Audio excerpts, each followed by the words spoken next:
সামনেই আসছে 25শে ডিসেম্বর, আর সেই উপলক্ষে আমরা বিভিন্ন রকমের কেক কিনে থাকি বা বানিয়ে থাকি।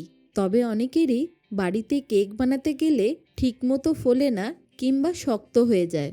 আজকে আমি একদম সহজে ডিম, ওভেন বা প্রেসার কুকার ছাড়া এই রকম স্পঞ্জি কেক বানিয়ে দেখাবো।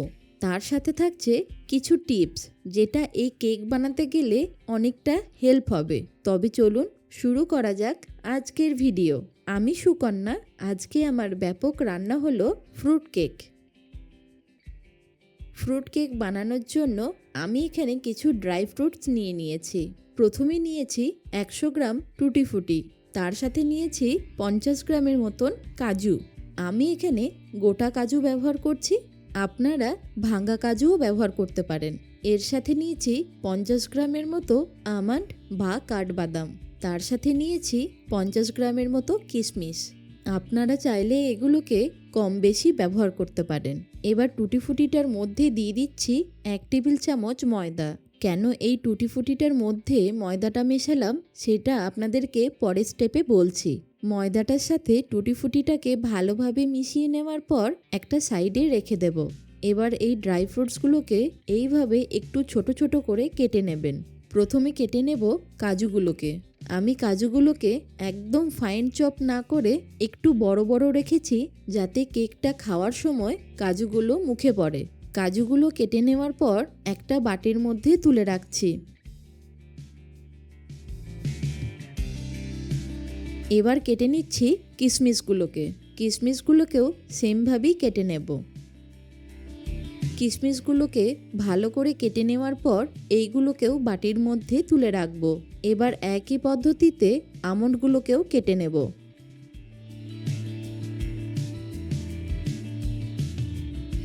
একটু বড় বড় করেই আমন্ডগুলোকেও কেটে নিলাম। এবার বাটির মধ্যে বাদামগুলোকে তুলে নিয়ে এইরকম একটা বড় বাটি নিয়ে নিতে হবে। তার মধ্যে দিয়ে দিতে হবে 1/2 কাপ মেল্টেড বাটার। আপনারা বাটারের জায়গায় সাদা তেলও ব্যবহার করতে পারেন। সাদা তেলটা এই একই পরিমাণে নিতে হবে। তার সাথে দিয়ে দিচ্ছি সেম কাপের 1 কাপ রুম টেম্পারেচারে রাখা দুধ। আমি দুধটাকে আগে গরম করে ঠান্ডা করে নিয়েছিলাম। আর দিয়ে দেব 1 টেবিল চামচ ভিনিগার। তার সাথে দিয়ে দিচ্ছি 1 টেবিল চামচ ভ্যানিলা এসেন্স। এই ভ্যানিলা এসেন্সটা দিলে কেকের মধ্যে হালকা একটা ফ্লেভার আসে। এবার বাটারটার সাথে ভালো করে সব কিছুকে মিশিয়ে নিতে হবে। এবার এরকম একটা বড় ছাঁকনি নিয়ে নিয়েছি। তার মধ্যে দিয়ে দিচ্ছি 1.5 কাপ ময়দা। আমরা যে কাপের মাপে দুধ বা বাটার ব্যবহার করেছি সেই কাপের মাপ অনুযায়ী ময়দাটাকে নিয়ে নিতে হবে।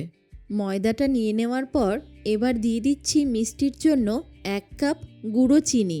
তার সাথে দিয়ে দিচ্ছি 1/2 কাপ মিল্ক পাউডার।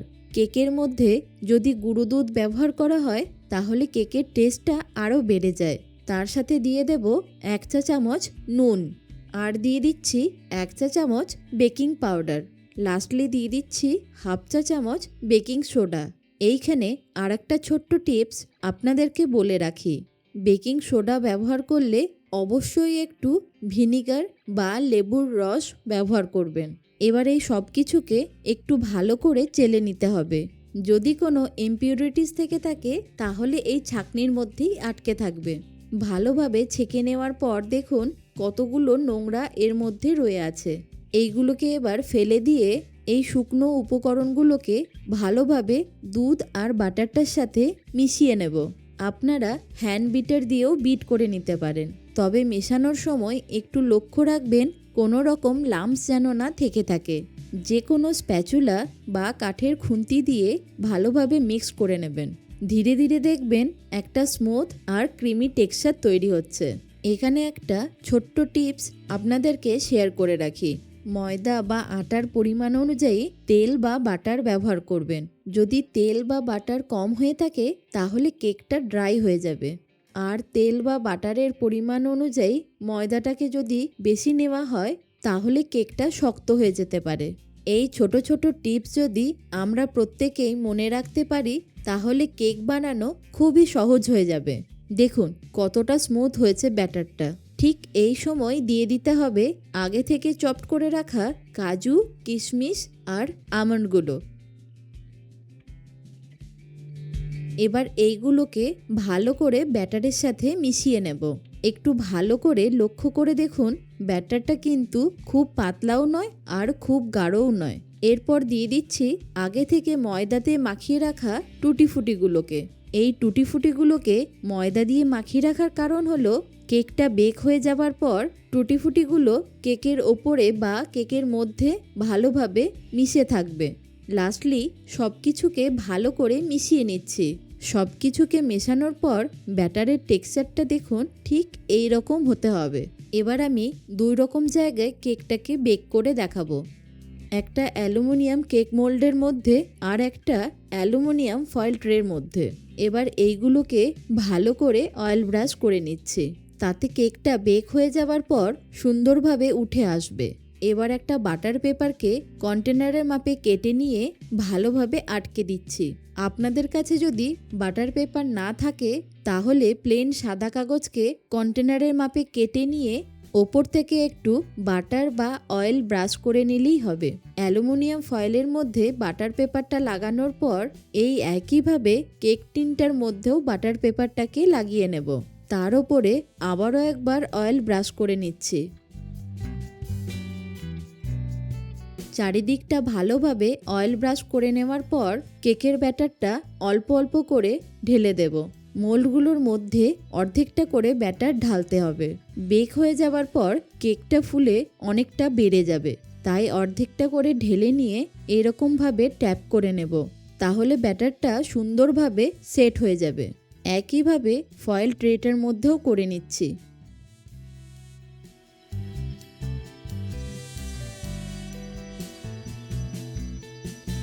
এবার নিয়ে নিচ্ছি একটা ডিপ কড়াই, তার মধ্যে দিয়ে দিচ্ছি একটা খাবার রাখা স্ট্যান্ড। এবার গ্যাসের ফ্লেমটাকে হাই করে দিয়ে 15 মিনিট প্রিহিট করে নেব। একটা ঢাকা দিয়ে দিচ্ছি। পাশের গ্যাস ওভেনটাতেও আর একটা কড়াই নিয়ে তার মধ্যেও একটা স্ট্যান্ড দিয়ে এইটাকেও ফ্লেমটাকে হাই করে দিয়ে 15 মিনিট প্রিহিট করে নেব। 15 মিনিট পর কেক মোল্ডটাকে কড়াইয়ের মধ্যে দিয়ে দিচ্ছি। সেম অ্যাজ পাশের কড়াইটার মধ্যেও ফয়েল ট্রেটাকে দিয়ে দেব। এবার গ্যাসের ফ্লেমটাকে একেবারে লো করে দিয়ে ঢাকা দিয়ে দিতে হবে। ঢাকনার এই ফুটোগুলোকেও বন্ধ করে দেওয়ার জন্য আমি 2টো লবঙ্গ দিয়ে আটকে দিচ্ছি। এবার আমাদেরকে ওয়েট করতে হবে 55 মিনিট থেকে 1 ঘন্টার মতো।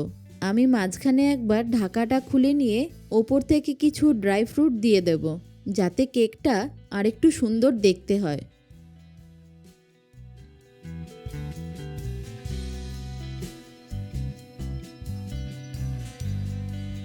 55 মিনিট পর একটা ছুরি কেকের ভেতরে ঢুকিয়ে দেখব কেকটা পারফেক্টভাবে তৈরি হয়েছে কিনা। যখন দেখবেন ছুরি বা টুথপিকের মধ্যে কিছু লেগে নেই, তখনই বুঝতে হবে যে পারফেক্টভাবে কেকটা তৈরি হয়ে গেছে। এবার গ্যাসের ফ্লেমটাকে অফ করে দিয়ে যতক্ষণ না কেকগুলো ঠান্ডা হচ্ছে ততক্ষণ অবধি ওয়েট করতে হবে। এবার কেকগুলোকে ডিমল্ট করে নেব। তার জন্য একটা ছুরি দিয়ে চারিদিকটা এইভাবে একটু ছাড়িয়ে নিয়ে তারপরে একটা প্লেট ওপরে রেখে এইভাবে পাল্টে নিতে হবে। দেখুন কি সুন্দরভাবে কেকটা ডিমল্ট হয়ে গেল।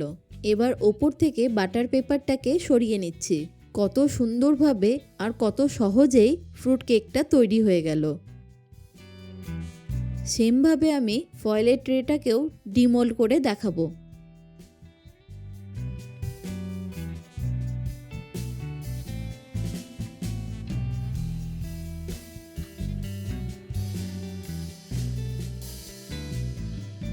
এবার একটা ছুরি দিয়ে কেকগুলোকে পিস করে দেখাচ্ছি। দেখুন টুটি ফুটিগুলো বা ফ্রুটসগুলো কি সুন্দরভাবে কেকের চারিদিকটার মধ্যে রয়েছে আর কতটা স্পঞ্জি হয়েছে আশা করি বুঝতেই পারছেন। আশা করি আপনাদের এবার বাড়িতে কেক তৈরি করতে গেলে কোনো সমস্যা হবে না। ক্রিসমাসের সময় বাড়িতে এরকম সহজ আর সুন্দরভাবে কেক বানিয়ে অবশ্যই আমাকে কমেন্টে জানাবেন কেমন হয়েছে। এই রকম আরও নতুন নতুন রেসিপি দেখতে চাইলে অবশ্যই কমেন্টে জানাবেন। ভালো থাকুন, সুস্থ থাকুন, দেখতে থাকুন ব্যাপক রান্নাঘর।